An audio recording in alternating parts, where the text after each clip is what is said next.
मातरम मातरम Vande Mataram. Bharatiya Janata party जिंदाबाद। देश के प्रधानमंत्री जी और जो माननीय देश के प्रधानमंत्री जी ने पूरे देश में और हर प्रांत में और खास करके दूर दराज रहने वाले का दामन थामा है, इसलिए मैं इनका धन्यवाद करता हूँ। इनके साथ हैं बिलावर से, ये बिलावर म्युनिसिपैलिटी में काउंसलर हैं और इनके साथ हमारे दामन छोड़कर आज इन्होंने भारतीय जनता पार्टी का दामन थामा है। आप जोरदार तालियों से इनका स्वागत करें। दामन इन्होंने थामा है भारतीय जनता पार्टी का, जो कार्यशाली है भारतीय जनता पार्टी की बेशुमार स्कीमों को देकर इन्होंने भारतीय जनता पार्टी का दामन थामा है। काजल राजपूत जी भारतीय जनता पार्टी ज्वाइन कर रही हैं, ज्वाइन कर ली है।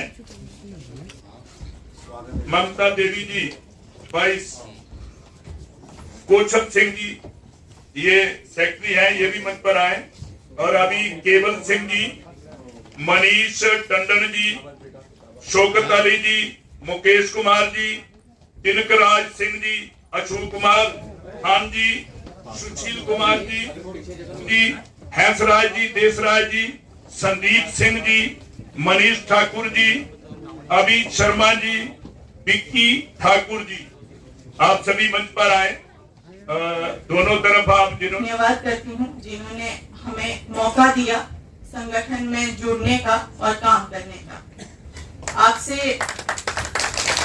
इतना ही वादा करूंगी कि अपने लोगों के लिए, अपने देश के लिए पूरी एक निष्ठा से, मेहनत से काम करेंगे, लगन से काम करेंगे, और जो भी हमारी बनी की जितनी भी टीम है उनसे मिलकर संगठन को मजबूत करने की कोशिश करूंगी। मैंने हमेशा अपने इलाके के लिए, कोई भी हमारे इलाके के कोई भी मुद्दा हो, तो मैंने हमेशा उस पे आवाज उठाने की कोशिश की है, उसके लिए एक लड़ाई लड़ने की कोशिश की है। आज अगर मुझे ये मौका मिला है तो मैं यही कहूंगी कि इस मौके को मैं जाया नहीं होने दूंगी। आपको अच्छे रिजल्ट जो हैं अपने इलाके से, आपको बेहतर रिजल्ट आने वाले टाइम में आपको मिलेंगे। जिस तरह से हमारे जो नरेंद्र मोदी जी काम कर रहे हैं, देश को आगे बढ़ा रहे हैं, हमें बड़ा गर्व होता है कि हमारे देश का नाम पूरे वर्ल्ड में इतना ऊंचा हो रहा है, आगे बढ़ रहा है, जिससे हमें खुशी होती है। और भाजपा पार्टी में, संगठन में जुड़ने की जो एक प्रेरणा होती है वो हमें मिलती है। आज अगर भाजपा का दामन थामने का एक मन बनाया है तो बहुत बड़ा कारण हमारे प्रधानमंत्री मोदी जी हैं, जिन्होंने हमारे देश को गर्व से, देश का नाम जो है एक बहुत ऊंचाई पर लेकर गए हैं। इससे पहले शायद ही कोई प्रधानमंत्री इस तरह से कोई काम कर पाया हो। मैं अपने आप को खुशनसीब समझती हूँ कि मुझे ये मौका मिला है।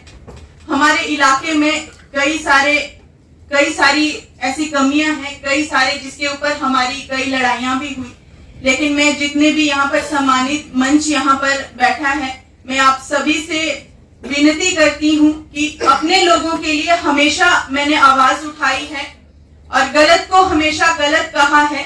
आप जो भी जिम्मेदारी मुझे सौंपेंगे, बिना किसी लालसा से काजल राजपूत काम करेगी और रिजल्ट लाएगी। से प्रेरित होकर उन्होंने भारतीय जनता पार्टी का दामन थामा, लेकिन कांग्रेस ने हमेशा से देश के अहित में काम किया। उसी से दुखी होकर लोग और कार्यकर्ता जो आ रहे हैं वो चाहते हैं नरेंद्र भाई मोदी जी के नेतृत्व में देश आगे बढ़ रहा है, 11वीं से 4वीं पायदान पर पहुंचना और उसके बाद 2047 में एक विकसित भारत की कल्पना, उसी की तरफ जो है वो देश अग्रसर है। ऐसी नीतियों से प्रसन्न होकर सम्मान है, इस सम्मान के साथ जो जीना चाहता है वो उस पॉलिटिकल पार्टी में नहीं रहना चाहता। आज उस पॉलिटिकल पार्टी को तिलांजलि देते हुए, छोड़ते हुए उन्होंने भारतीय जनता पार्टी का दामन थामा है।